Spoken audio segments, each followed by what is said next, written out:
আমি ছোটবেলা থেকে পড়াশোনা করতে চেয়েছিলাম, কিন্তু কোনো কারণে আমি ক্লাস 8 এর পর আমি খেলাধুলায় ভালো ছিলাম, ড্রয়িংয়ে ভালো ছিলাম, আর খেলাধুলার ড্রয়িং নিয়েই আমি এগোতে চেয়েছিলাম। কিন্তু আমার মা ব্লাড ক্যান্সার হয়েই ওই সময় মারা যায়, আর পড়াশোনা এগোনো না।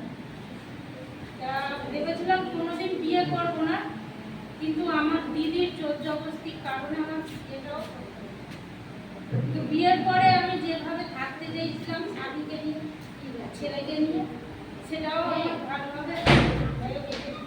তাও নিজেকে অনেক শক্ত করে আমি ছেলেকে স্বামীকে নিয়ে এত পর্যন্ত আসতে পেরেছি। বিয়ের পরেও ড্রয়িং ক্লাসে যাওয়া শুরু করেছিলাম, কিন্তু 5th ইয়ারের পর আর ড্রয়িং ক্লাসটা এখনো যায়নি। সন্তান হয়ে গেছিলো, সন্তানকে মানুষ করতে গিয়ে ড্রয়িং ক্লাসটাও আর পুরো সম্পূর্ণ করতে পারলাম না। আমার সম্পূর্ণ স্বপ্নগুলো ওখানেই থেমে গেছে। কিন্তু আমার ইচ্ছা ছিল উপার্জন করে রাস্তায় যত বাচ্চা, অনাথ বাচ্চা আছে তাদেরকে কিছু করে দেওয়ার ইচ্ছা ছিল।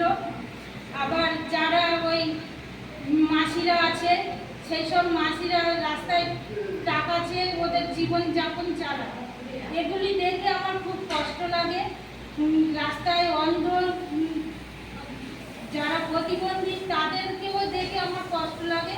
কিন্তু ভগবান আমার মনটা অনেক বড় দিয়েছে, কিন্তু আর্থিক আমায় দেয়নি। সেই দিক থেকে আমি খুবই করি, কিন্তু আমার মাকে খুব ভালোবাসতাম, কিন্তু মাকেও আমি আর পাইনি। জীবনে আমার ভালোবাসা আমার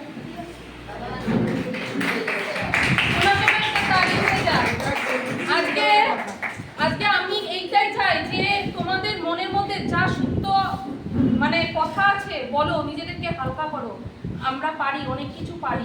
তো আমি চাইবো, দিদিকে আমি এটা অনুরোধ করব যে আজকে ধরো যে ছোট বাচ্চাটা কলমটা ধরতে পারে না, কিন্তু 5 বছর বাদে কিন্তু তার গ্রিপারটা আসে। তো তোমার মধ্যে সেই শক্তিটা আছে, তুমি আবার নতুন করে বাঁচো, নতুন করে করো, সম্পূর্ণ আছে তো তোমার সাথে। হ্যাঁ, আমি চাইবো, দেখো অনেকের কাছে কিন্তু পয়সা আছে কিন্তু মন থাকে না, টাকা অনেকের কাছে কিন্তু ট্যালেন্ট থাকে না, কিন্তু দিদির কাছে মন আছে, ট্যালেন্ট আছে, তার শুধু কি পয়সা নেই। তার জন্য তো সম্পূর্ণ আছে। দিদি তুমি এগিয়ে যাও, আমরা তোমার সাথে আছি। কি দিদি আছো তো? একদম ড্রয়িংটাকে বাঁচিয়ে রাখবে তুমি। একদম একদম দিদি বসো, একটু জল দাও।